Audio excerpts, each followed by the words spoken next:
आज हम पढ़ेंगे सातवाहना पीरियड के बारे में। इसके लास्ट हमने कुषाण पीरियड के बारे में पढ़ा था। अब उसके बाद सातवाहना पीरियड। सातवाहना साम्राज्य एक भारतीय राजवंश था जो आंध्र प्रदेश के धरणीकोटा और अमरावती के साथ साथ महाराष्ट्र में जुन्नर, जिसको हम पुणे कहते हैं, और प्रतिष्ठान यानी पैठण में स्थित था। साम्राज्य का क्षेत्र 230 ईसा पूर्व से भारत के अधिकांश भाग को कवर करता था।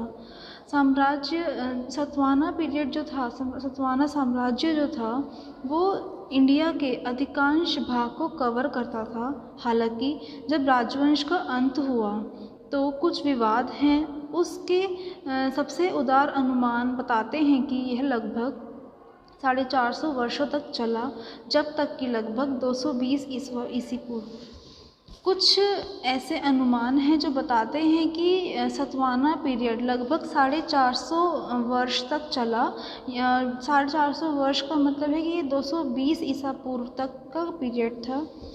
सातवाहनों को देश में शांति स्थापित करने के लिए श्रेय दिया जाता था। सातवाहना जो साम्राज्य था, ये कंट्री में पीस को मेंटेन यानी कि शांति को मेंटेन करने के लिए इनको श्रेय देते थे। मौर्य साम्राज्य के पतन के बाद विदेशियों के हमले का विरोध करते थे। मौर्य साम्राज्य के जब पतन हो गया, उसके बाद जो फॉरेनर्स का हमला इंडिया पर हुआ, उस चीज़ का ये लोग विरोध करते थे, क्योंकि इसीलिए ये लोग शांति प्रिय मानते थे इनको। सातवाहनों ने अशोक की मृत्यु के कुछ समय बाद स्वतंत्रता की घोषणा की, क्योंकि मौर्य साम्राज्य कमज़ोर पड़ने लगा। अशोक की मृत्यु के बाद मौर्य साम्राज्य कमज़ोर पड़ रहा था, इसीलिए सातवाहनों ने उस समय स्वतंत्रता की घोषणा की। वे न केवल विष्णु और शिव के उपासक थे, बल्कि गौरी, इंद्र, सूर्य और चंद्रमा जैसे जो और देवता हैं, उनके भी उपासक थे। प्रारंभिक सातवाहना कॉस्ट्यूम। सातवाहना पीरियड के पहले, सातवाहना पीरियड की स्टार्टिंग में किस तरह के कॉस्ट्यूम्स चलते थे, यानी कि 200 से 100 ईसा पूर्व। हम धारियों और या मधुमक्खियों के डिज़ाइन में ट्यूनिक्स, कंचुका पाते हैं, जो शिकारियों द्वारा पहने जाने वाले थे। फर्स्ट शताब्दी में हमें जिस तरह के प्रिंट्स देखने को मिलते हैं, वो या धारियाँ यानी कि स्ट्राइप्स के प्रिंट, और मधुमक्खियों जैसे डिज़ाइन में उनके ट्यूनिक्स होते थे, कंचुका होते थे। शिकारियों द्वारा ऐसे जो ट्यूनिक्स थे, शिकारी या हंटर्स, अटेंडेंट्स हम कह सकते हैं, वो इस तरह के ट्यूनिक्स पहनते थे। कंचुका छोटी या लंबी आस्तीन के साथ मध्य जांघ यानी कि मिडल थाई की लंबाई के होते हैं। कुछ लेफ़्ट ओपनिंग के होते हैं और दूसरे में यह फ्रंट ओपनिंग होता है। कंचुका में कुछ कंचुका आपके लेफ़्ट ओपनिंग के भी होते थे और कुछ कंचुका आपके फ्रंट ओपनिंग के भी होते थे। एक राजा द्वारा पहना गया शिकार पोशाक अंगरखा में गर्दन पर कोई ओपनिंग नहीं थी, इसलिए यह संभवतः पीछे था। एक पिक्चर भी उस टाइम पर आई थी, उस टाइम से एक पिक्चर ली गई थी, जिसमें एक जो राजा था उस समय का, उसने एक शिकारी जैसा पोशाक पहना हुआ था, और जो उसका ट्यूनिक था, उस ट्यूनिक पर कहीं भी कोई ओपनिंग नहीं थी, ना गर्दन पे, ना फ्रंट, ना लेफ़्ट। इसीलिए संभवतः ये पीछे होगी, यानी कि उस समय पर कई कॉस्ट्यूम्स में बैक ओपनिंग भी होती थी। नेकलाइन भी अलग थी, कुछ वी के आकार के थे और कुछ अन्य आकार में गोल थे। अलग अलग तरह के नेकलाइंस भी थे, कुछ वी शेप थे, कुछ राउंड शेप थे। एक विस्तृत पगड़ी, उष्णिसा, एक विस्तृत यानी कि बड़ी पगड़ी, जिसको हम उष्णिसा कहते हैं, वो लोग उष्णिसा कहते थे। आदिवासी पहनने वालों के लंबे काले बालों के साथ लिपट कर भी पहना जाता था। जो ये उष्णिसा है, ये आदिवासी जो लोग थे, जो आदिवासी पगड़ी पहनने वाले थे, वो लोग अपने काले बालों के साथ इसको लपेट कर पहनते थे। द्रविड़ियन आदिवासी गांव की महिलाओं ने भी अपनी वेशभूषा को बदलकर छोटी अंटारिया का उपयोग किया। जो वहाँ की द्रविड़ियन आदिवासी गांव की महिलाएं थीं, उन्होंने भी अपनी वेशभूषा में चेंजेस किए और उन्होंने छोटी अंटारिया का प्रयोग किया। बड़े बड़े उटारिया के साथ विस्तृत बॉर्डर्स, सिर और पीठ को ढकने वाले, माथे पर टिक्कस और बाजुओं पर शंकु या हाथी दंत की चूड़ियों की एक श्रृंखला। इस तरह की वो लोग ज्वेलरीज पहनते थे, उतारिया को यूज़ करते थे अपना सर कवर करने के लिए, जिसमें बड़े बड़े बॉर्डर्स होते थे, माथे पर टिक्कस पहनते थे, बाजुओं में शंख या हाथी दांत की चूड़ियाँ पहनते थे। स्कर्ट को छोड़कर वे लैम्बडिस की तरह दिखते थे, जो आज ये कटा हुआ है नीचे से। मौर्य सुंगा लोगों के शाही दरबार की पोशाक में महिला परिचारक ने सुंदर सजावटी ऑर्नामेंट्स के साथ एक गांठ में बंधे ढीले कायाबंद के साथ पारदर्शी लंबी अंतारियां पहनी थी। मौर्य सुंगा लोगों के जो शाही दरबार थे उसमें एक महिला ने बहुत सुंदर ऑर्नामेंट्स पहने थे, एक ढीला कायाबंद पहना था और एक पारदर्शी यानी कि ट्रांसपेरेंट अंतारिया पहनी थी। उनके बहुत सारे कमरबंद या मेखला मोतियों से बने होते थे। बहुत सारे उनके ऐसे कमरबंद थे और मोतियों से बनी हुई मेखला थी। सिर के सेंटर में बंधे गांठों या पट्टियों द्वारा रखे गए कंधे की लंबाई के बालों से यह प्रतीत होता है कि ये परिचर विदेशी थे। जो सिर के सेंटर में वो लोग गांठ यानी कि एक तरह का जूड़ा बांधते थे और पट्टियों द्वारा उसको कंधे की लंबाई के बालों या फिर मतलब कंधे की लंबाई के यानी शोल्डर लेंथ के उनके बालों से ये ऐसा लगता है कि ये लोग जो थे ये विदेशी थे। लेकिन इनका जो पहनावा था, इनके जो कपड़े थे पहने हुए, उसमें कुछ भी विदेशी नहीं लगता था। राजा और उनके अधिकांश दरबारियों ने घर पर स्वदेशी अंटारियाँ, छोटी और अनौपचारिक पोशाक पहनी थी, जिसमें शैली को विभिन्न अवसरों पर पहना जाता था। जो राजा था और जो उनके अधिकांश दरबारी थे, उन्होंने भी एक स्वदेशी अंटारिया, छोटी और अनौपचारिक यानी कि इनफॉर्मल पोशाक पहनी थी, जिसमें स्टाइल्स को डिफरेंट अवसरों पर मतलब अलग अलग स्टाइल्स को वो लोग अलग अलग ओकेजन्स पर पहनते थे। इसके साथ सजावटी कायाबंद विभिन्न शैलियों और गांठों में बंधा होता था और उन्हीं अलग अलग स्टाइल्स के साथ वो लोग एक डेकोरेटिव कायाबंद भी पहनते थे, जो वो भी अलग अलग स्टाइल्स की तरह के गांठों में नोट्स में बंधा होता था।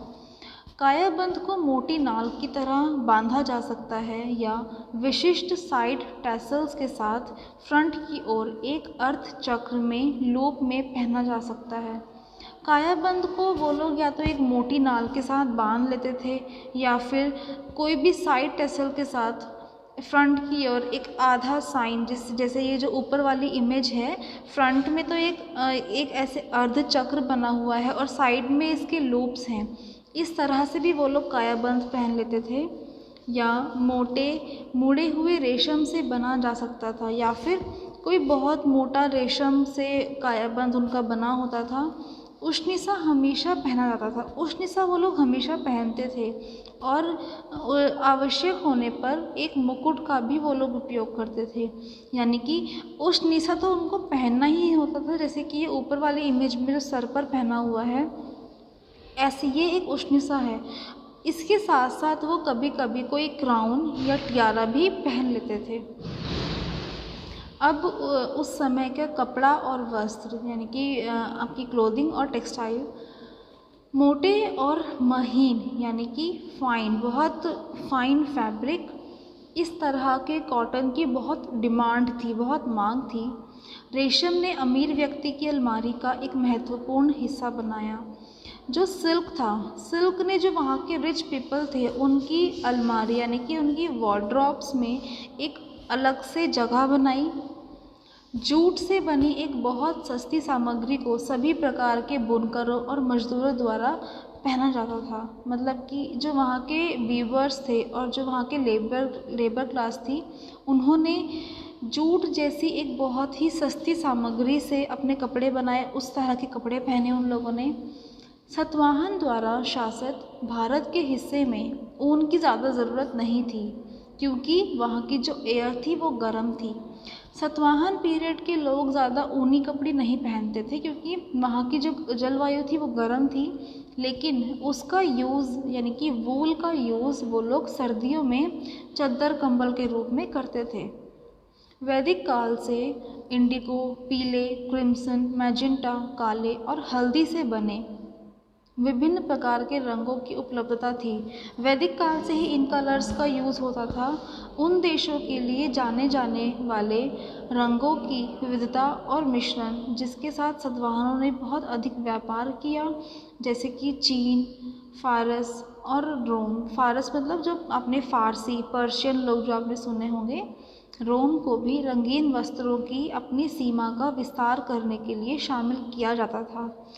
जो वैदिक काल से अलग अलग कलर्स का मतलब जो सामने आए वैदिक काल से अलग अलग colours, crimson, magenta, Indigo, yellow, इस तरह के कलर्स का उपयोग सातवाहनों ने अपना व्यापार बढ़ाने के लिए किया। उन्होंने अपना व्यापार चीन के साथ किया, पर्शिया के साथ किया, रोम के साथ किया। कपड़ा पर मुद्रित और बुने हुए डिज़ाइन भरपूर मात्रा में थे। मुद्रित यानी कि प्रिंटेड और बुने हुए यानी कि वीविंग। कपड़ों में प्रिंटेड और वीविंग वाले डिज़ाइंस बहुत थे मार्केट में, और अमीर वर्गों में सोने की कढ़ाई भी आम थी। और जो वहाँ के रिच पीपल थे वो लोग गोल्ड की जो वीविंग होती है वो भी चीज़ उनके लिए बहुत कॉमन थी। स्पेशली उटारिया विशेष रूप से रेशम का था, और जो उटारिया था उनका वो स्पेशली रेशम का बना होता था, या फूलों के साथ कढ़ाई किया गया था, या फूलों के साथ पक्षियों का एक पैटर्न बना था। जो उनका उतारिया था वो रेशम का था यानी सिल्क का था। फूलों की कढ़ाई थी उनके ऊपर, या फिर फूल और पक्षी, इन दोनों के जो डिज़ाइन होता है इन दोनों को मिला के उस तरह का उन पर पैटर्न था। कीमती पत्थरों को अक्सर इन उटारिया की बॉर्डर्स में इस्तेमाल किया जाता था। कीमती पत्थर यानी कि जो आपके प्रेशियस स्टोन्स होते हैं अलग अलग तरह के, उनको वो लोग उतारिया के बॉर्डर्स में यूज़ करते थे, या उन्हें नीले या लाल रंग में रंगते थे। लेकिन एक धब्बेदार सफ़ेद पुरुषों का पसंदीदा बन गया था। उटारिया के बॉर्डर्स में या तो वो कीमती पत्थर यूज़ करते थे, या फिर उनको नीले या रेड कलर में उसको रंग देते थे उटारिया को। और लेकिन एक धब्बेदार सफ़ेद यानी कि एक सफ़ेद रंग का धब्बेदार जैसा कपड़ा मेल्स के लिए एक पसंदीदा बन चुका था उस टाइम पर। अब उस समय के हेडगियर और हेयर स्टाइल्स। आदिवासी जंगल की महिलाओं ने मोर के पंखों के साथ रोल और हेडबैंड पहने। जो वहाँ के आदिवासी महिलाएं थीं उन्होंने सर पर अपने मोर के पंख पहने, उस तरह के हेडबैंड्स पहने। गांव की महिलाएं और आम लोग अपने बालों को एक साधारण गांठ में ढकते थे। जो वहाँ के गांव की महिलाएं थीं, जैसे ये जो फर्स्ट पिक्चर में है, एक आपको गांठ जैसा सिर पर दिख रहा है। वहाँ की महिलाएं और जो आम लोग थे वो लोग अपने सिरों को इस तरह की गांठ से ढकते थे, जो कि एक बड़े युटारिया द्वारा कवर किए जाते थे, जिसको वो लोग एक बड़े युटारिया से कवर करते थे, जिसमें कई बार चौड़े बॉर्डर्स होते थे। कोर्ट अटेंडेंट और अमीर वर्ग की महिलाएं। कोर्ट अटेंडेंट का मतलब है जो दरबारी महिलाएं होती थी, वहाँ की दरबार में जो काम करती थी। दरबारी महिलाएं और अमीर वर्ग की महिलाएं अपने बालों को अधिक फैशनेबल तरीके से पहनती थी, या तो ऊपर की तरफ एक फूल या लटकी हुई लट के साथ एक चोटी में। जो वहाँ के दरबार की महिलाएं थी और जो या फिर रिच क्लास की महिलाएं थी, वो लोग अपने बालों में अलग तरह का स्टाइल रखती थी, या तो वो ऊपर की तरफ एक फूल बनाती थी, या फिर एक लट के साथ अपने बाल बनाती थी। एक पट्टिका इसे जगह पर रखने के लिए पहना जा सकता था। वो लोग एक पट्टिका भी पहनते थे जो या तो सिंपल होती थी या फिर गोल्ड की कढ़ाई की होती थी, ताकि उनके बाल अपनी जगह पर टिके रहें। पुरुषों के लंबे बालों को कपड़े की लंबाई के साथ विभिन्न तरीकों से एक उष्णिसा बनाने के लिए इंटरवाइंड पहना गया था। जो पुरुषों के लंबे बाल थे उसको अलग अलग तरीके से बनाने के लिए उन लोगों ने उष्णिसा पहना। अक्सर इसमें एक गांठ होती थी। पगड़ी के कपड़े के साथ आदिवासी मूल का शीर्ष गांठ, उसमें एक जो उष्णिसा वो पहनते थे उसमें अक्सर एक गांठ होती थी। पगड़ी के कपड़े के साथ आदिवासी मूल का शीर्ष गांठ, मतलब पगड़ी के कपड़े में ही वो लोग आदिवासी एक शीर्ष मतलब सिर पर एक गांठ उस पगड़ी के कपड़े में ही वो लोग बना लेते थे। यह गांठ सेंटर फ्रंट या शंख आकृति में माथे पर उभरी हुई हो सकती है, और जो वो गांठ थी वो एक तरह से माथे पर यहाँ पर उभरी हुई होती थी, या तो वो सेंटर फ्रंट में होती थी या फिर वो एक शंख की आकृति में होती थी, या पगड़ी के ऊपर बालों का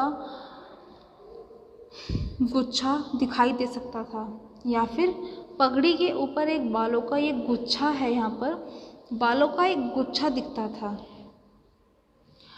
अब उस समय की ज्वेलरी, इस अवधि में आभूषणों में एक विशाल आदिम चरित्र था जो कि लेटर सातवाहन काल में पहना जाता था। इस अवधि में, इस पीरियड में जो ज्वेलरीज थी वो लेटर सातवाहन पीरियड में भी देखने को मिलती है, जब पुरुषों पर स्वदेशी वस्त्र दिखाए जाते हैं, चाहे वह दरबार में हो या गांव में, सभी किसी न किसी रूप में आभूषण पहनते हैं। जितने भी मेल्स के स्टैचूज़ या प्रूफ्स मिले हैं, चाहे वो दरबारी हैं चाहे वो गांव के हैं, उन सब लोगों ने किसी न किसी रूप में ज्वेलरीज को पहना हुआ है। लेकिन जब विदेशी पोशाक कंचुका या अंगरखा शिकारियों, परिचारिकाओं और सैनिकों द्वारा पहना जाता है तो बहुत कम या कोई आभूषण नहीं दिखता। लेकिन जब वहाँ के शिकारी, परिचारिकाएँ या सैनिक, ये लोग जब एक तरह के विदेशी कॉस्ट्यूम जो उन लोगों ने पहना हुआ है कंचुका या अंगरखा, तो उसके साथ में उन लोगों ने कोई आभूषण नहीं पहना, मतलब इस तरह का हमें कोई दिखा नहीं कि उन लोगों ने आभूषण पहना हो, और अगर पहना है तो वो बहुत ही कम पहना है। बहुत से बहुत इसमें व्हील पैटर्न प्रकार के सिर्फ झुमके होते थे। बहुधा मतलब बहुत अधिक से अधिक वो लोग सिर्फ व्हील पैटर्न के झुमके पहन लेते थे। हालांकि स्वदेशी आभूषण में लैबनाम, झुमके और पुरुष के लिए कंगन और बाजूबंद शामिल थे, जबकि जो स्वदेशी आभूषण थे उसमें लैबनाम भी था, झुमके थे और पुरुषों के लिए कंगन और बाजूबंद भी थे। महिलाओं ने बाजूबंद नहीं पहना था, लेकिन शंख या हाथी दांत, डिस्क प्रकार के झुमके, लंबनम और माथे पर टिक्का से बनी बड़ी संख्या में चूड़ियाँ पहनी थी। महिलाओं ने बाजूबंद तो नहीं पहना, लेकिन उन लोगों ने शंख या हाथी के दांत के डिस्क टाइप के झुमके पहने थे, माथे पर टिक्का पहना था और बड़ी संख्या में चूड़ियाँ पहनी थी। इसके अलावा दरबार में उपस्थित महिलाओं ने मेखला पहनी थी। इसके अलावा जो ये हमने ज्वेलरीज पढ़ी, डिस्क प्रकार के झुमके, माथे पर टिक्का और चूड़ियाँ, इन सब के साथ साथ जो दरबार की महिलाएं थी उन लोगों ने अलग से मेखला भी पहनी हुई थी। तो ये हमने सातवाहना पीरियड की ज्वेलरीज के बारे में पढ़ा, टेक्सटाइल के बारे में पढ़ा और वहाँ के हेड गियर्स और हेयर स्टाइल के बारे में पढ़ा है।